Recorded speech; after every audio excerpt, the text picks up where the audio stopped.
ASEAN কাপে একসঙ্গে মাঠ মাতাবেন ৮ বাংলাদেশি বংশোদ্ভূত ফুটবলার। এই দল যেন ধীরে ধীরে হয়ে উঠছে এশিয়ার অন্যতম শক্তিশালী দল।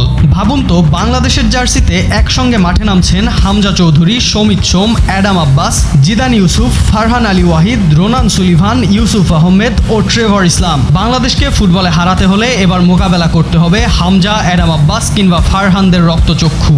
সাথে থাকছে আরও তারকা ফুটবলার। আর আসিয়ান কাপেই হয়তো বাংলাদেশ দেখাতে পারে তাদের শ্রেষ্ঠত্ব, কারণ রয়েছে বাংলাদেশ ফুটবল ইতিহাসের অন্যতম সেরা দল নিয়ে মাঠে নামার উচ্চ সম্ভাবনা। বিদেশে বেড়ে ওঠা এই প্রতিভাবান ফুটবলাররা যদি বাংলাদেশের জাতীয় দলের সঙ্গে নিয়মিত যুক্ত হন, তাহলে বদলে যেতে পারে বাংলাদেশের ফুটবলের চিত্র। শক্তি, গতি, টেকনিক আর আন্তর্জাতিক অভিজ্ঞতার সমন্বয়ে তৈরি হতে পারে বাংলাদেশের অন্যতম শক্তিশালী প্রজন্ম।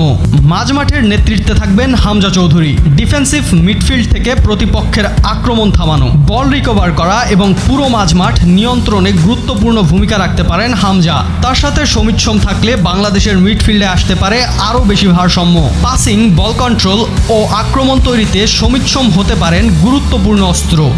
রক্ষণভাগেও থাকছে বড় শক্তি। সেন্টার ব্যাকে জিদান ইউসুফের মতো লম্বা ও শারীরিকভাবে শক্তিশালী ডিফেন্ডার বাংলাদেশের রক্ষণে যোগ করতে পারে বাড়তি দৃঢ়তা। প্রায় 6 ফুট 4 ইঞ্চি উচ্চতার জিদান এরিয়াল ডুয়েল এবং সেট পিস ডিফেন্সে হতে পারেন গুরুত্বপূর্ণ খেলোয়াড়। আক্রমণ ভাগে থাকছে আরও বড় চমক। ডান প্রান্তে অ্যাডাম আব্বাসের গতি ও আক্রমণাত্মক ফুটবল চাপ তৈরি করতে পারে প্রতিপক্ষের ডিফেন্সে। আর বাম প্রান্তে ফারহান আলী ওয়াহিদ থাকলে দুই উইং থেকেই বাংলাদেশ পেতে পারে সৃজনশীলতা ও গোলের সুযোগ তৈরির ক্ষমতা। এর সঙ্গে রোনান সুলিভান, ইউসুফ আহমেদ ও ট্রেভর ইসলাম হতে পারেন দলের গুরুত্বপূর্ণ বিকল্প।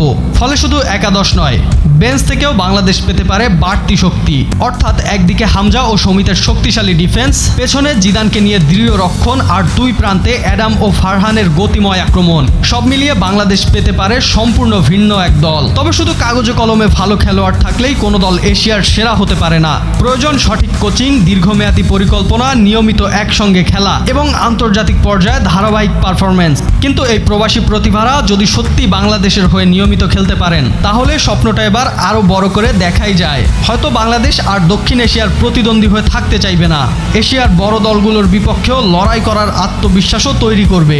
আর এই প্রজন্ম যদি নিজেদের সামর্থ্য অনুযায়ী খেলতে পারে, তাহলে বাংলাদেশ ফুটবলের ভবিষ্যৎ হতে পারে আগের যে কোনো সময়ের চেয়ে অনেক বেশি উজ্জ্বল। কারণ এবার হয়তো শুধু স্বপ্ন দেখার সময় নয়, বাংলাদেশকে নিয়ে বড় স্বপ্ন পূরণের সময়।